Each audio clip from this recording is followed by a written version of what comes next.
Bismillahirrahmanirrahim. Assalamualaikum warahmatullahi wabarakatuh, Ustaz. Terima kasih Waalaikumsalam.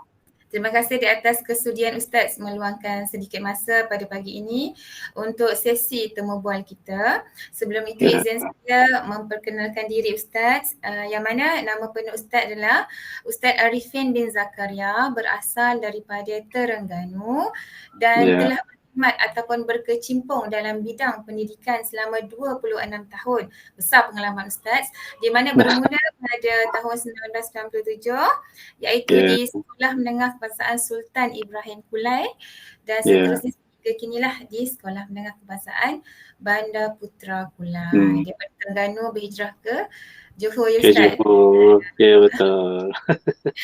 Okey Ustaz, kita terus kepada temu bual kita pada hari ini adalah berkaitan dengan kompetensi diri seorang guru yang profesional. Jadi kita sedia maklum bahawa seorang guru itu mempunyai peranan yang sangat penting dalam pembangunan sistem pendidikan bagi melahirkan ataupun menjadikan kemenjadian murid ataupun keberhasilan murid itu sendiri. Jadinya boleh saya minta pandangan Ustaz ataupun pendapat Ustaz berkaitan dengan kompetensi diri sebagai guru pendidikan Islam yang profesional. Dipersilakan Ustaz. Baik, terima kasih Ustazah di atas soalan dan undangan Ustazah untuk menembuas saya pada pagi yang berbahagia ini. Saya selaku guru pendidikan Islam yang telah pun bertugas lebih kurang 26 tahun bermula 1997 sehinggalah sekarang di beberapa buah sekolah di daerah Kulai, Johor, berhijrah dari Terengganu. Jadi berkaitan dengan soalan iaitu kompetensi seorang guru pendidikan Islam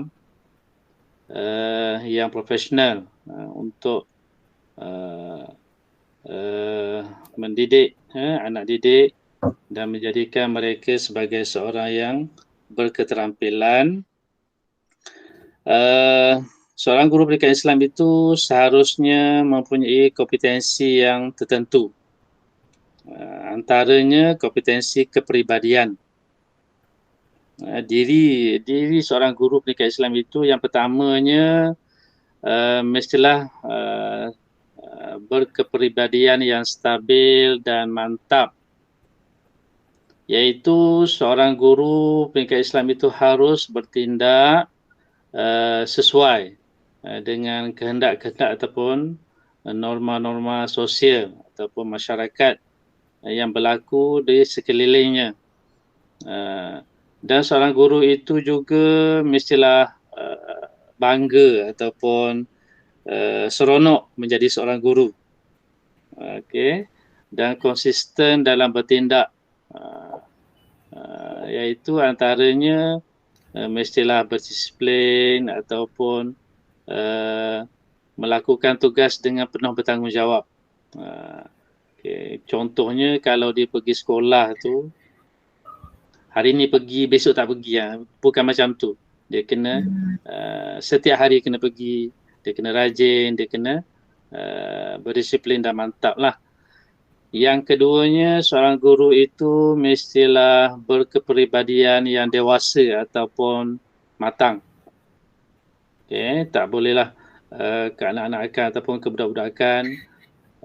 Seorang guru itu juga mestilah melakukan tindakan sebagai seorang pendidik, bukan seorang yang main-main ataupun suka-suka sahaja. Memiliki etika kerja yang tinggi sebagai seorang guru. Selain daripada itu juga berkepribadian yang arif ataupun yang berpengetahuan tinggilah berkaitan dengan murid, sekolah dan juga masyarakat sekeliling. Dia maklum, dia tahu apa yang dikehendaki oleh murid, apa yang dikehendaki oleh sekolah dan juga apa yang dikehendaki oleh masyarakat sekeliling. Selain daripada itu, seorang guru juga berkepribadian yang berwibawa.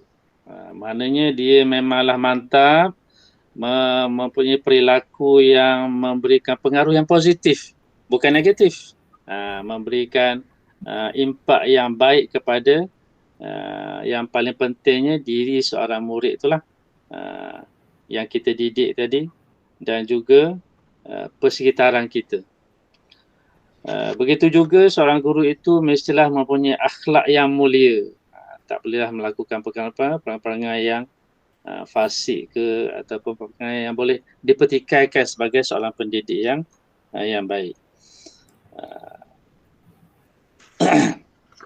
Itu yang pertama. Maknanya seorang guru itu berperibadi yang mulia. Okey. Selain daripada itu, yang keduanya, kompetensi yang keduanya iaitu kompetensi pedagogi ataupun cara mendidik. Okey, pedagoginya ataupun cara mendidiknya, bagaimana Ustaz. nak Maaf Ustaz. Kiranya tadi tu ia berkaitan dengan kompetensi diri itu diri peribadi seorang guru ya Ustaz? Ya, betul. Okey, Itu yang pertama. Okey, dan seterusnya kita fahamlah yang di situ kita memerlukan kepribadian yang stabil, matang, akhlak yang mulia. Okey Ustaz. Okey, sekarang kita pergi kepada soalan yang kedua Ustaz ya. Sebagai guru pendidikan Islam yang profesional, boleh Ustaz kongsikan pandangan bagaimana kompetensi atau kecekapan kemahiran pedagogi itu pada abad ke-21 dapat meningkatkan kebertanggungjawaban terhadap profesion perguruan. Jadi yang saya tadi Ustaz nak masuk kan, dia punya pedagogi kemahiran kan Ustaz kan? So saya nak tahulah pendapat Ustaz. Silakan Ustaz. Baik, terima kasih Ustazah di atas persoalan. Berkaitan dengan kemahiran ataupun kompetensi guru pendidikan Islam berkaitan dengan cara mendidik mengikut abad yang terkini lah, iaitu abad yang ke-21 dan seterusnya, yang profesional lah ke arah meningkatkan kebertanggungjawaban terhadap profesion keguruan tu.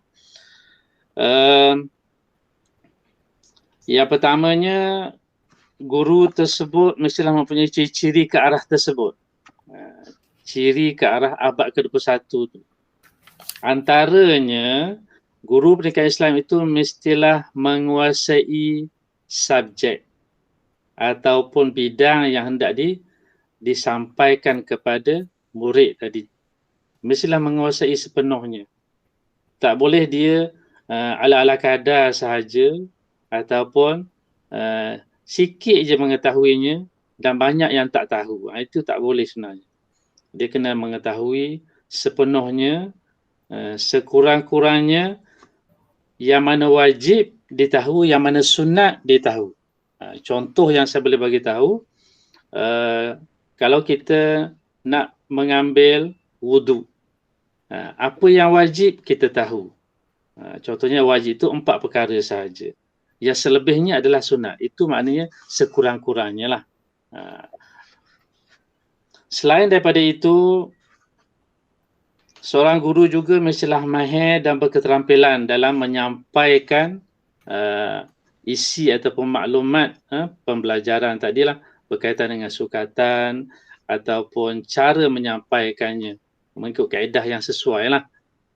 Kalau contohnya perkara tersebut memerlukan kepada tunjuk cara ataupun demonstrasi, kita kena berikan gambaran dan tunjuk cara yang sejelas-jelasnya kepada murid yang kita nak ajar tadi, iaitu mahir dan berketerampilan dalam pedagogi ataupun PDPC. Selain daripada itu, guru pendidikan Islam juga mestilah memahami perkembangan murid tadi sebelum kita mendidik. Bagaimana mereka, kehidupan mereka macam mana, aras mereka macam mana, mereka kehidupan mereka dalam kawasan mana, keadaan kehidupan mereka macam mana, tahap mereka macam mana.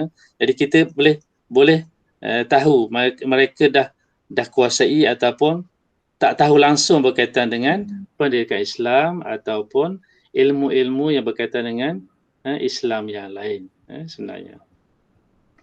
Selain daripada itu, guru pendidikan Islam juga mestilah memahami psikologi pembelajaran. Maknanya emosi, dari segi mental, dari segi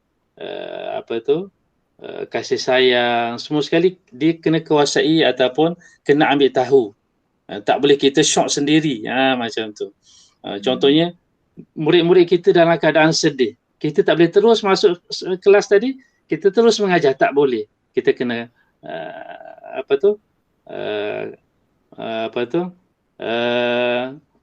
kawal dulu keadaan, ataupun kita pujuk dahulu, ataupun tidak membiarkan pelajar tadi dalam keadaan sedih ataupun dalam keadaan tidak terkawal, kita terus mengajar, tak boleh.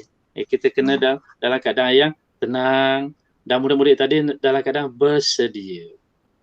Dalam keadaan bersedia ataupun cool. Dalam kata lain lah. Selain daripada itu, guru pendidikan Islam juga mestilah memiliki kemahiran kaunseling.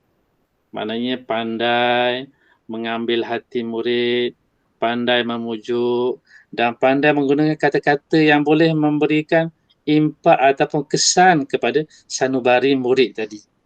Jadi murid-murid tadi akan rasa macam, seronok betul belajar dengan ustazah, contohlah kan. Jadi kalau contohnya ustazah tu tak ada, satu hari rasa macam tak seronok lah. Kenapa ustazah tak ada? Dipanggil-panggil. Macam tu lah. Terpanggil. Kemudian antara lainnya, guru pendidikan Islam juga menggunakan teknologi terkini. Inilah yang dikatakan yang abad 21 adalah kita tak boleh nak tinggal.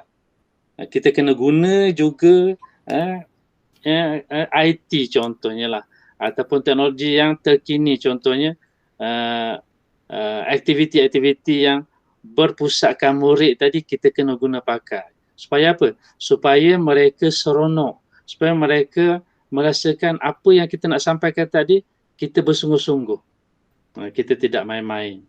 Jadi apa yang kita sampaikan tadi tercapai, dan juga mereka tidak rasa macam bosan. Tidak rasa macam semalam dah sampai cara ni, cara yang sama je. Contohlah. Kalau contohnya kita menggunakan kaedah yang pertama dah guna, kita gunakan kaedah yang kedua pula, contohlah. Dalam keadaan berpasukan ke, kita pecahkan pelajar kepada beberapa kumpulan ke, ataupun guru memberikan projek kepada setiap kumpulan tadi, kemudian mereka bentangkan. Itu pun lebih menyeronokkan, dan kelas tadi akan menjadi kelas yang memang murid tadi aktif. Murid tadi aktif dan seronok memberikan idea-idea yang memang kita rasa macam aku sendiri pun rasa macam tidak terfikir apa yang murid tadi cakap. Contohlah. Sebagai guru, sebagai pemudah cara, kita nak didik anak didik kita sebagaimana apa yang kita nak. Jadi murid tadi sentiasa nak belajar dan belajar ke arah kebaikan. Jadi tak semestinya kita ajar tu kelas yang depan saja kan. Jadi kelas belakang pun kita nak didik mereka juga sama macam kita didik kelas yang di hadapan. Walaupun mereka tak belajar sepenuhnya, jadi sekurang-kurangnya adab ataupun tata cara tu mereka belajar serba sedikit daripada sekolah. Mungkin dia akan boleh bawa balik ke rumah, dan juga cara mereka bercakap, cara mereka berkomunikasi pun mereka akan sentiasa terdidik. Jadi kita didik mereka supaya sentiasa berakhlak mulia di mana saja mereka berada. Mudah-mudahan mereka akan menjadi insan yang cemerlang, insya-Allah. Okey Ustaz, terima kasih perkongsian untuk dua soalan kita pada hari ini. Yang mana soalan kedua itu berkaitan dengan kemahiran guru itu menguasai topik, kemahiran guru seorang itu dari segi psikologi pembelajaran, dari segi teknologi sebagai pemudah cara pembimbing, dan untuk melahirkan murid yang mempunyai modal insan yang sangat cemerlang. Jadi Ustaz, kiranya saya rasa kedua-dua soalan saya telah menjawab berdasar pengalaman Ustaz yang sangat besar. Jadinya terima kasih saya ucapkan di atas perkongsian pengalaman Ustaz selama 26 tahun ini mengajar. Saya doakan Ustaz sentiasa dan lebih cemerlang, gemilang, dan sebenarnya dah cemerlang dah sekarang, dan lebih lagi di masa akan datang. Okey Ustaz. Kiranya sampai di sini sahaja. Terima kasih. Assalamualaikum warahmatullahi wabarakatuh. Ya, sama-sama. Waalaikumsalam warahmatullahi. Terima kasih banyak Ustazah. Semoga berjaya dengan cemerlang, insya-Allah. InsyaAllah, amin. Terima kasih.